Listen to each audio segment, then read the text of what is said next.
বাসন্তী পোলাও রান্না করে দেখাবো। আর ভাত হবে একদম ঝরঝরে। আর কিভাবে ঝরঝরে হবে সেই টিপসটা কিন্তু আপনাদের বলে দিব। আর আমি এটা পোলাও চাউল দিয়ে বাসন্তী পোলাও রান্না করে দেখাবো। আর কিভাবে রান্না করছি আপনারা প্রথম থেকে শেষ পর্যন্ত দেখবেন, তাহলে বুঝতে পারবেন কিভাবে ঝরঝরে হবে। আসসালামু আলাইকুম, হ্যালো বন্ধুরা, আপনারা কেমন আছেন? আশা করি আপনারা ভালো আছেন। আমি আলহামদুলিল্লাহ ভালো আছি। আমার শখের কিচেন আপনাদের সবাইকে স্বাগতম। প্রতিদিনের মতো আবার একটি রেসিপি নিয়ে এসেছি, পোলাও রেসিপি। এটা বাসন্তী পোলাও তৈরি করে দেখাবো। এখানে আমি সুগন্ধি পোলাওর চাউল নিয়েছি। চাউলটাকে আমি আধা ঘন্টা পানিতে ভিজিয়ে রেখেছিলাম। তারপরে পানিটা ঝারিয়ে একদম শুকনো করে রেখেছি। দেখে বুঝতে পারছেন একটুকু পানি নাই কিন্তু গায়ে।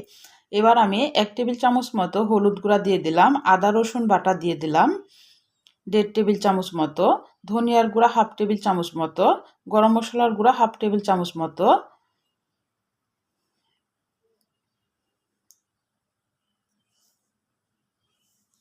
দিয়ে এবার ভালোভাবে হাত দিয়ে মেখে নিতে হবে।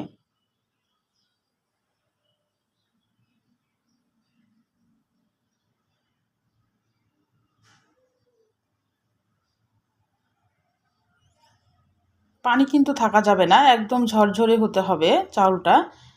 দিয়ে হাত দিয়ে এভাবে মশলাগুলো দিয়ে মেখে রেখে দিতে হবে। দিয়ে এবার তেলে চলে যেতে হবে।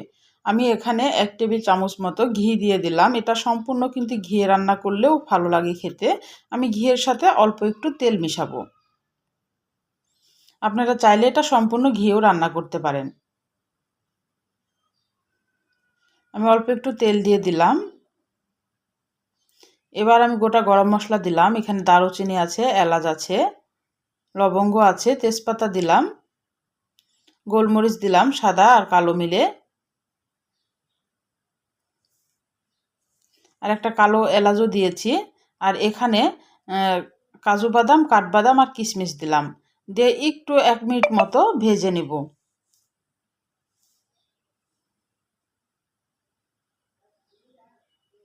ভাজা যখন হয়ে যাবে তখন যে চালটা আমি মশলা দিয়ে মেখে রেখেছি সেটা এখন দিয়ে দিচ্ছি। এখানে আমি কিন্তু 1 কেজি পোলাও চাউল নিয়েছি। এখন ভালোভাবে একদম ভেজে নিতে হবে, যেন একদম চাউলটা একদম সনসন একটা আওয়াজ আসে। এইভাবে কিন্তু চাউলটাকে একদম ভালোভাবে ভেজে নিতে হবে।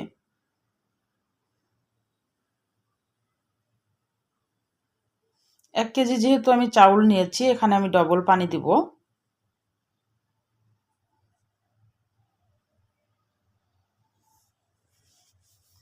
আর পানিটা অবশ্যই গরম পানি দিতে হবে, তাহলে কিন্তু ভাতটা একদম ঝরঝরে হবে।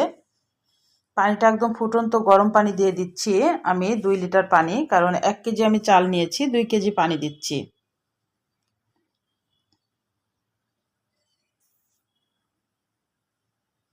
দিয়ে এখন জোরে জালটা থাকবে।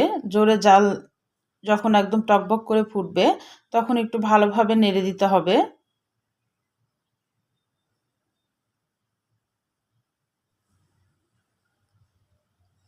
খুবই সহজ এই বাসন্তী পোলাওটা রান্না করা।